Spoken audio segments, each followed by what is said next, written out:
Our guest this morning is a affairs analyst, a political science expert, and a security and management consultant.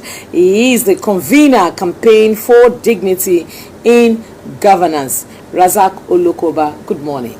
Thank you. Good morning. Good morning. And Happy New Year. Happy New Year. Good to have you on the show this morning. Thank you very much. Yes, we're going to be, the year has just started, and we all, in fact, all over the world, people are looking towards 2027, and we know, although it started subtly last year, towards the end of last year, but yeah, there's going to be a lot of noise this year about 2027. There's going to be a lot of campaign. There's going to be a lot of lobbying. There's going to be a lot of defections and here and there. Very political. It's going to be very, very political. So, and the people, in the middle of all of this are those citizens, and that's why we're talking today about, how much trust, how much confidence do we have. But let's start from here.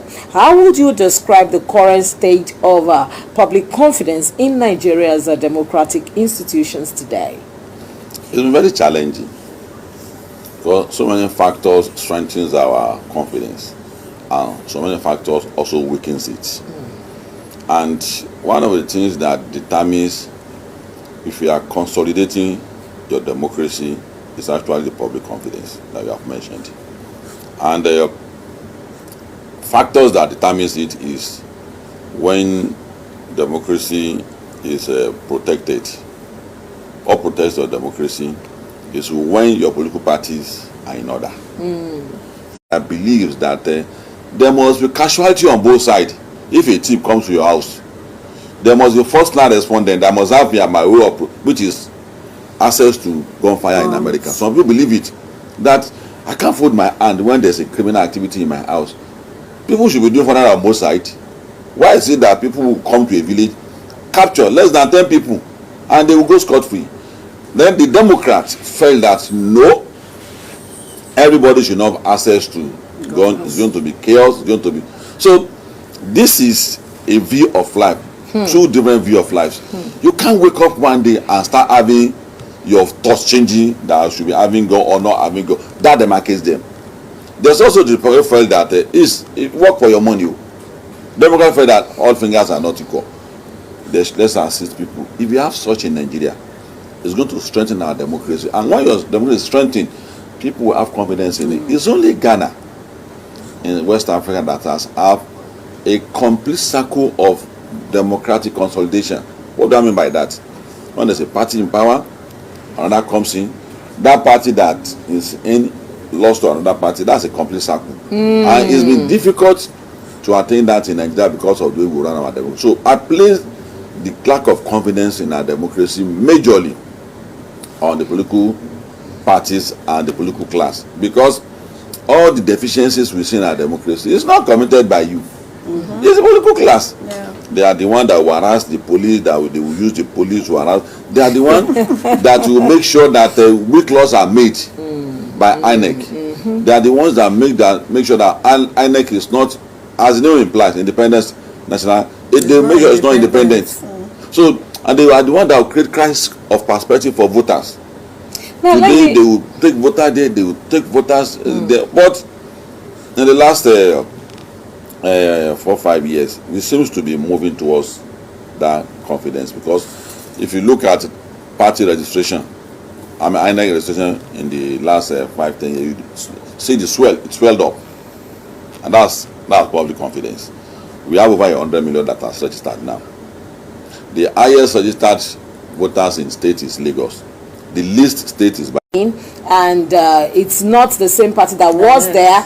The party that just came in will just destabilize or abandon everything that had been done with the past administration, only just because they are not from the same political party. Now, let me give you an instance. Here in Lagos, it's been consistent since democracy. And that's why we can say Lagos is working out of the old states in the nation. We have some other nations also working, but then the rate at which Lagos is working. You see, one administration comes in, takes it from where the other administration stops from. No matter the internal fracas going on in the political party, they still go on with whatever has been laid on ground. Do you think, bringing it to the national, where we want to have a complete political circle, just like you called it, do you think it will help the country the way we are wired? Do you think it will make Nigeria move on, or do you not think that it will not? It will just keep us going back and forth and going back and forth, and we are not moving? You see, nation building is work in progress. You see, why we may think that it's good to have one party in power to sustain that democracy at state level is acceptable. But at the national level, particularly when you have a country that is multidimensional in terms of identity, it's dangerous. So, and it is not your making, my making, that will retain a party in power. Is the contradiction in the society that we need to know we want to change power. Lagos is Lagos every day. We can decide to have this another governor from APs for another 50 years. But the contradiction in the country at the central level will not allow it. There's a Christian-Muslim dichotomy. There's a North and West, North and South dichotomy. There's also the ideology of a party want to restructure, and party who felt that unity system of government is the best of government dichotomy. So all these contradictions will come to play, and they are going to hinge on the mind. I'm talking as expert. I'm not putting sentiment into it. I'm not putting my personal opinion.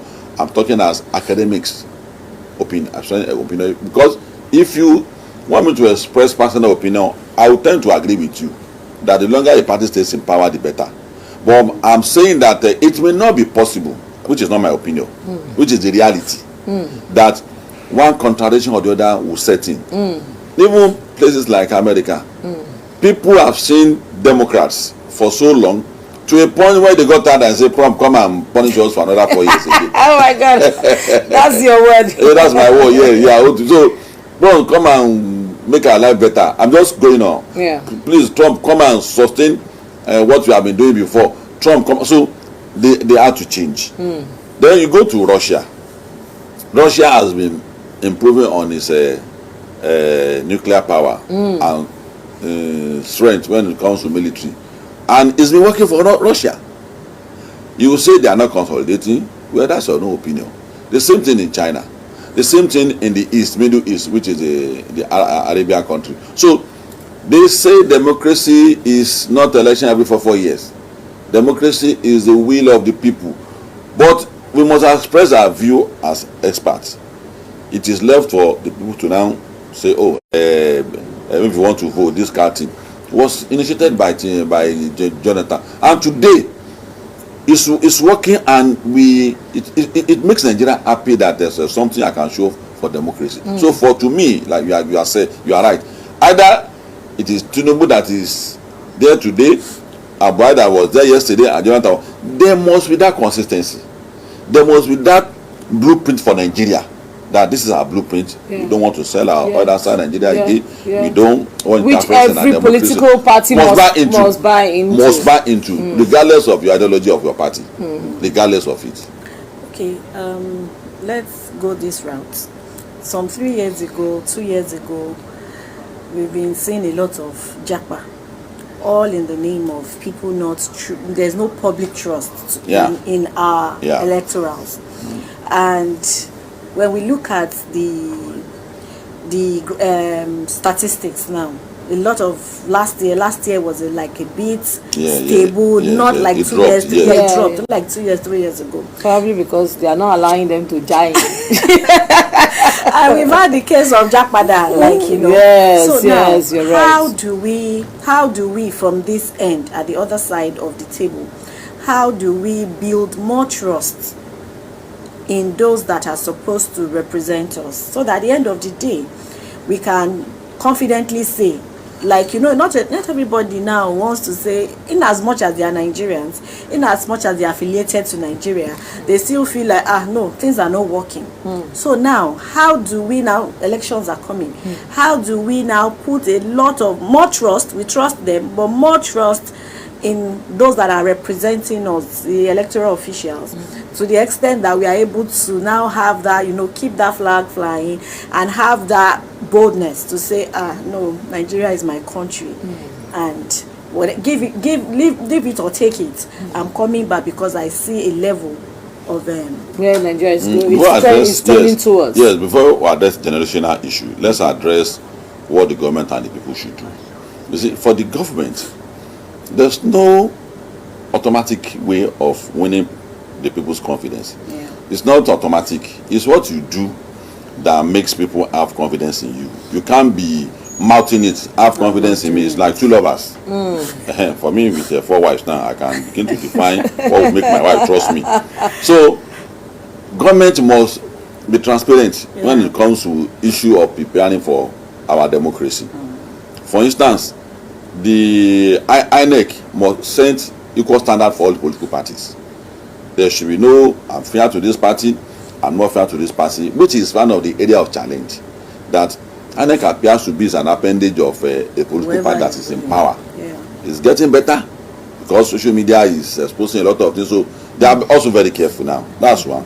Then security is very, very key and central to it. Yeah. The police are getting more education on how to handle elections today. Then more participation of civil society. Before, civil society participates and writes their submissions based on affiliation. We have discovered that it's not helping anybody. Okay. If the election is good, let's say it's good, regardless of your affiliation. If the election is bad, don't bother about people that is in power today. Write what you feel about it, because I met presidents. I know their challenge. Jonathan, I met him regularly. Tinubu is someone I know, so I don't have to say that I met him again. The way they designed the office of president of Nigeria is in such a way that you won't even know that Wike and Fubara is fighting. They don't want you to know. You won't know until someone say this matter is getting worse.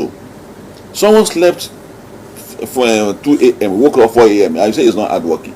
So so the president must make that conscious effort to go after.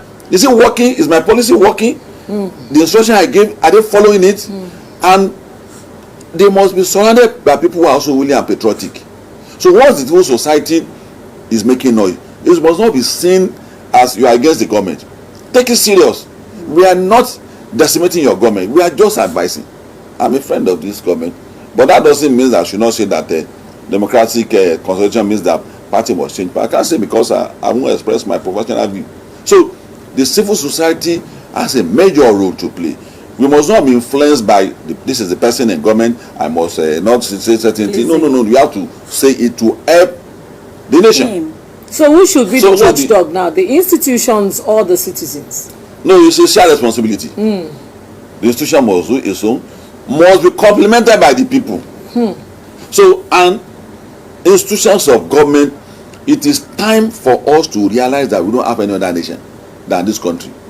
People are designing policy that will prevent you from coming to their country to seek asylum now. Exactly. Because the resources in their country is what they are managing now. Nobody gave any country access to come and amplify their own resources again. So their country is managing themselves now. So the whole question of asylum is no longer working again. The whole question of Jackpot running away is no longer working again.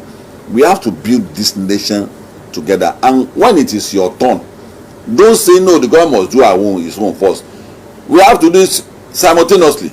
As the people do their own, which is not people, is not kissing. Marriage is bring money and feed your wife. The wife, marriage is not the West that will say my husband and me are equal. If he's feeding you, respect him. It's when you are not feeding each other that so that mentorship is missing. So the role model we are supposed to be to them, we are not that good role model to them. They see role model in people who fail in small thing.